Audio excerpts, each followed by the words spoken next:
Chapter 22. Bringer of Jollity. No words can capture the utter insignificance I felt. The sun bloomed to cover half of my canopy. I was a flea, a speck, a subatomic nothing. The entire output of my life wasn't even a spark against the omniflame. Soul. The primordial titan. My ancestors were forged from Soul's body and incubated by Soul's radiance.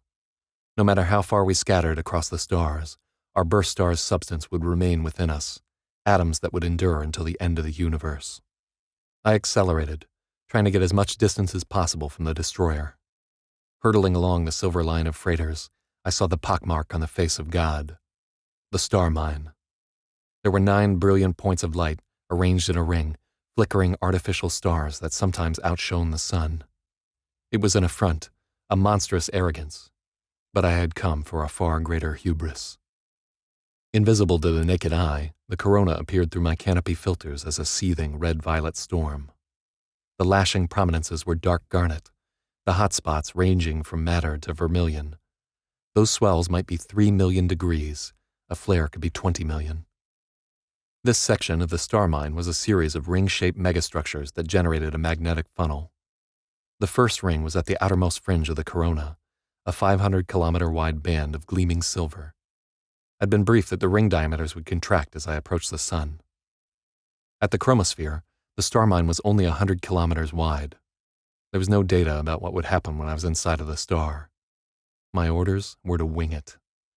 Judging with my fist against the canopy, I was approximately 90 minutes away from the first ring. The temperature rose in my cockpit. I could hear my exchangers singing with effort, creating a basso profundo duet that rang in my bones. I pushed the throttle forward, and the Yama shuddered with relief. A moment later, I was crushed by an unexpected burst of acceleration. If I weren't in an effective vacuum, I might have thought I'd broken through the sound barrier. The sudden shift veered me off course. I tried to pitch down and nearly murdered myself. What was meant to be a minor correction wrenched me straight into a collision course with the freighter below. I barely managed to choke up in time. The violent motion gave me a micro-blackout. I had to tense my legs and abdomen to stay conscious, gulping compression fluid in a hick maneuver. When the danger passed, I had the terrible feeling my eyeballs were about to burst. I hesitated to touch the controls, afraid the next motion might knock me unconscious. I'd forgotten this was supposed to happen. The Yama soaked up more energy than it could eliminate with its exchangers. It had switched from thrusters to ramp. It'll be an adjustment, but there's no way to simulate it without flying into a star. Adapt, Tsuros had warned us. The adjustment was like flying an entirely new ship. The spurs had become hypersensitive to my slightest motion. All my instincts were now wrong by an order of magnitude. The Yama-10 bomber was a strange design for a stranger purpose. Ordinarily, it wouldn't make sense to fit a one-man bomber with radiative maneuvering planes. They were energy-hungry, far too powerful for such a tiny mass. Ramp was meant for capital ships, like the destroyer on my tail. But there was nothing ordinary about flying into a star. The idea was to use ramp as a set of super exchangers, converting vast quantities of surplus heat into thrust. For the entire year-long jaunt through null space, my Yama had been an energy miser, loath to waste a single erg. Inside the corona, I was so flush with power, it would literally burn a hole in my pocket if I didn't spend it. I needed to get distance from the freighters, some space around me so I could get my bearings. I tried to lift up gently, but even my most delicate motion was too hasty. The bomber sprang like a cricket, spinning wildly. Another near blackout.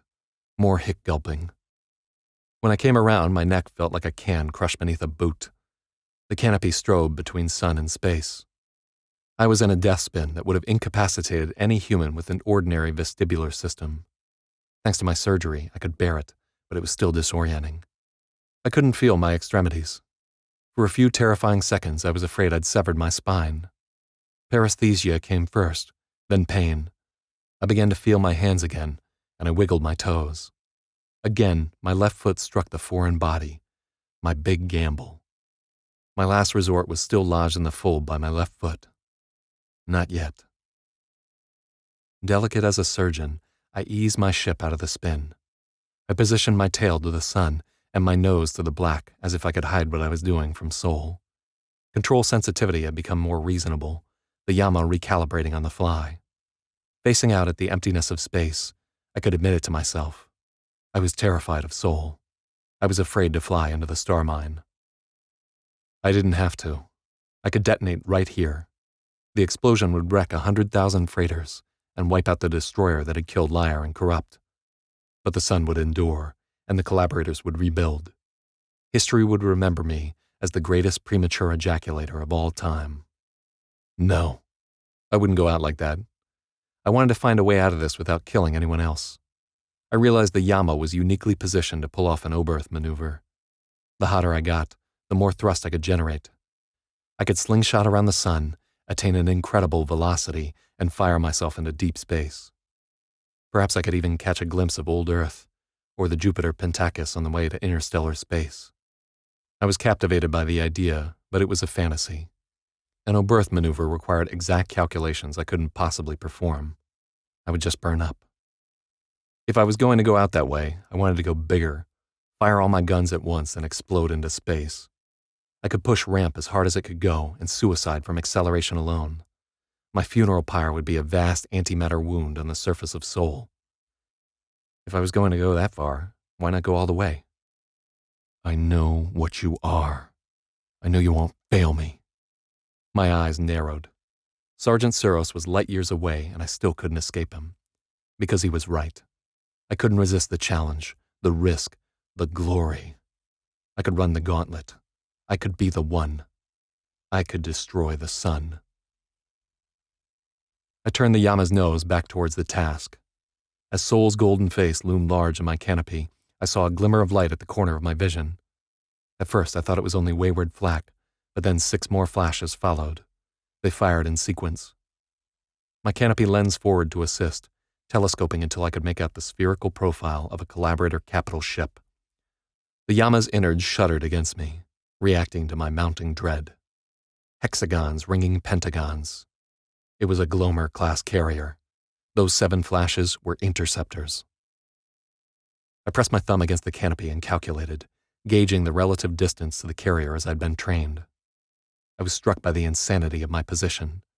Facing against a squadron of collaborator interceptors, my only hope to gauge their vector was a guesstimate with my thumb.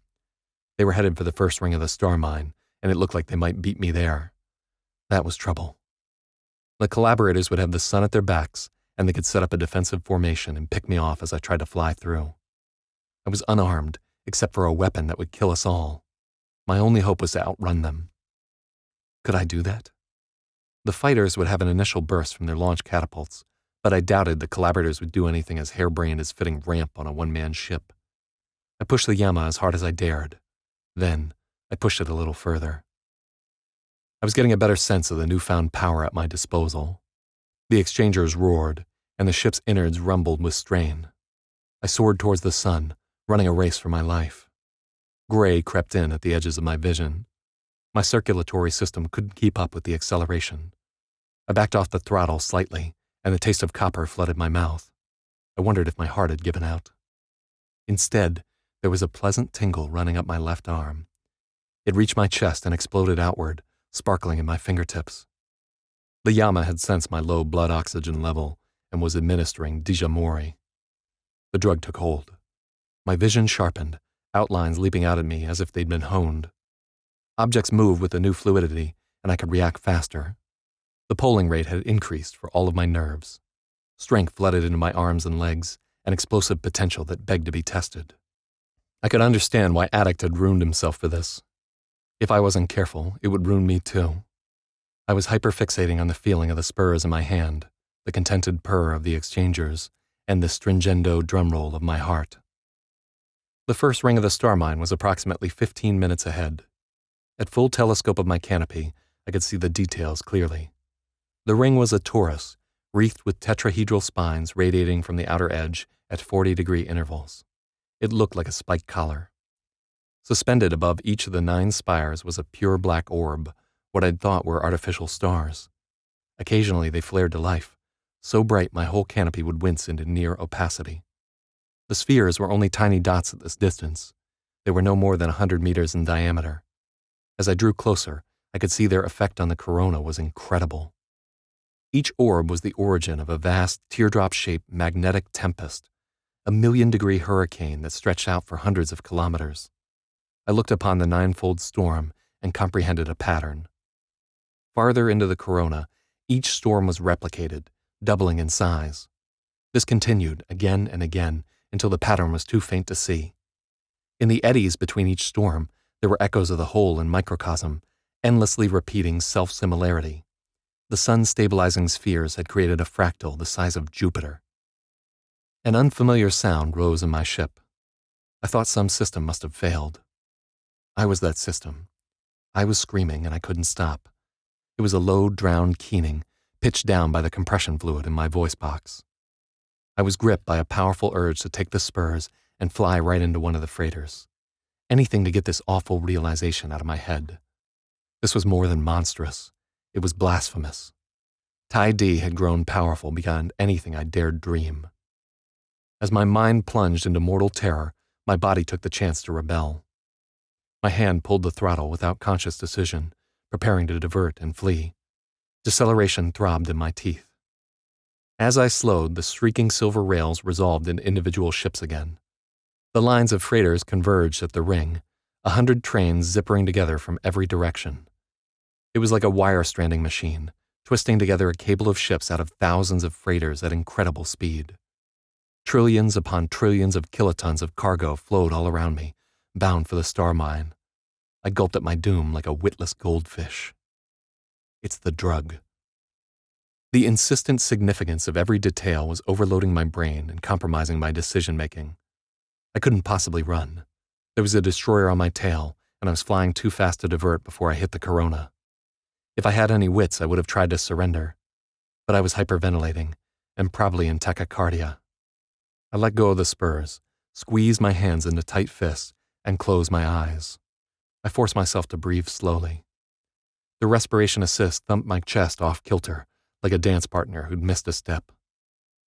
I was able to regain control of myself, but my moment of cowardice had cost me dearly. Now, the attack wing was going to beat me to the ring. Cockpit temperature was rising, my exchangers groaning with complaint. I had to fly faster. I throttled up, hastening to my doom. Ahead, I caught a glimpse of a banking interceptor. The ship was delta-shaped. Its nose came to a needle point, and its tail was a shark's tooth curve of thruster banks.